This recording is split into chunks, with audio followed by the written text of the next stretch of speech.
Welcome again to Joe Stunner Boxing. So Agit Kabayel knocks out Frank Sanchez, a count-out victory in 7 rounds. He had Sanchez on the floor twice from body punches and completely dominated this fight. Kabayel is an absolute revelation. His career sort of slow burnt for many, many years when he didn't look spectacular. He didn't look anything special at all. He's 31 now. He's German. And in the last 2 fights, both in Riyadh, he's knocked out Arslanbek Makhmudov, who was 18-0 coming in, and now Frank Sanchez at 24-0. He's on top of the world right now. These are 2 good victories. Now, it must be said, against Sanchez, there are a couple of little caveats we have to mention. The fight starts, and Kabayel does exactly what he did against Makhmudov, which was come forward, put pressure on, very high pace. He's got a great engine because it doesn't look like he runs out of steam at all as the rounds tick by. He's setting a very fast pace, which unnerves the opponent, but it doesn't bother him at all. So he's clearly, the work rate, it varies it to the body, a body to head jab. He's a orthodox fighter, same as Sanchez, varying his work.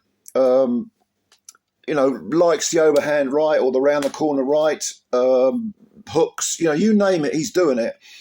And Sanchez, there were 2 things that I noticed immediately about Sanchez. One is that, I don't know whether I'm imagining this, but he looked bigger in the shoulders and the biceps, like he'd put on weight, like he's lifting weights, which I never like to see on a heavyweight. You can be, cut and look athletic, but long muscles rather than big bulky muscles. And also, probably more importantly, Sanchez had a brace on his right knee. And I thought, what's all that about?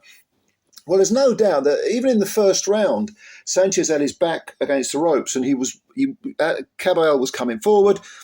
And Kabayel got a little warning because Sanchez threw I can't remember the combination. I know it was a 2-handed one. It might have been, again, he's an orthodox fighter, throws the right hand and the left hook came in.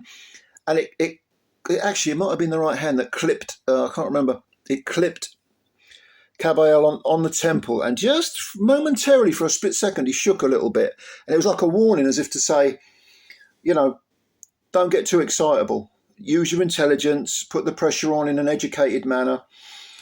And from there on in, I gave that first round to Sanchez by a little amount, probably because of that meaty punch. But from then on, he was just hanging on the ropes, and there's no doubt that the injury to the knee, the right knee, was giving him a lot of problems. He was flicking his leg constantly, trying to sort of get some sort of energy into it, maybe, or flick the pain away, or try to get it moving. It just wasn't happening. Kabayel totally dominated Sanchez from the second round onwards. Like I say, the variety of punches was really, really impressive, and Sanchez, very, very fast hands. But, if you look at his style, he likes to move a lot.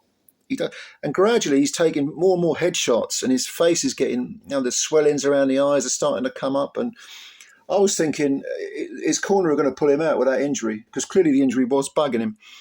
Now, Kabayel wasn't having any of that. He thought, no, I want the stoppage. And again, he wasn't being reckless. He was coming forward, putting the combinations together, looking for the opportunity. He never neglects the body. I mean, he's for a heavyweight, and it's a shame that more heavyweights don't concentrate on the body. But Kabayel, he whacks hard to the body. And in that 7th round, a left hook, I think, to the body put Sanchez down. Sanchez got up at about 8. He hung on the ropes, trying to fire the counters, but Kabayel was too crafty for him. And then there was another hook to the pit of the stomach that put Sanchez down for the count.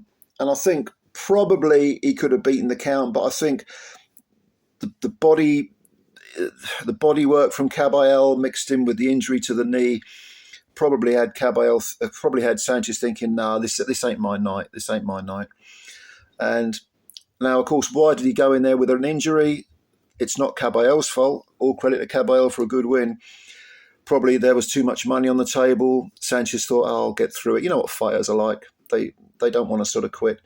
But it weren't his night at all. It wasn't his night at all. So what did you think of this fight? Do you think if it weren't for the injury, Sanchez would have won. I mean, Sanchez would have. No, there's no doubt he'd have done much better. But what do you think of Kabayel? Talk about an Indian summer of a career. I mean, he is only 31, which isn't old for a heavyweight, but he's done fantastically well in the last 6 months. From emerging from nowhere. I mean, I know he's been EBU champ, but this is the guy who went 12 with Derek Chisora some years ago. And now he's getting rid of Makhmudov and Sanchez inside the distance. A combined 11 rounds. What odds would you have got for that? Agit Kabayel to knock out Makhmudov in 4 rounds and Sanchez in 7 rounds. I'll have that double. You'd have probably got, 100 to 1 or something. But what do you think? Give me your opinions below. Comments below, of course. And also subscribe to the channel if you're new. And please hit the like button. I appreciate it. Plenty more to come, isn't there? Including the big one, Fury versus Usyk. And I'll catch you later. Bye for now.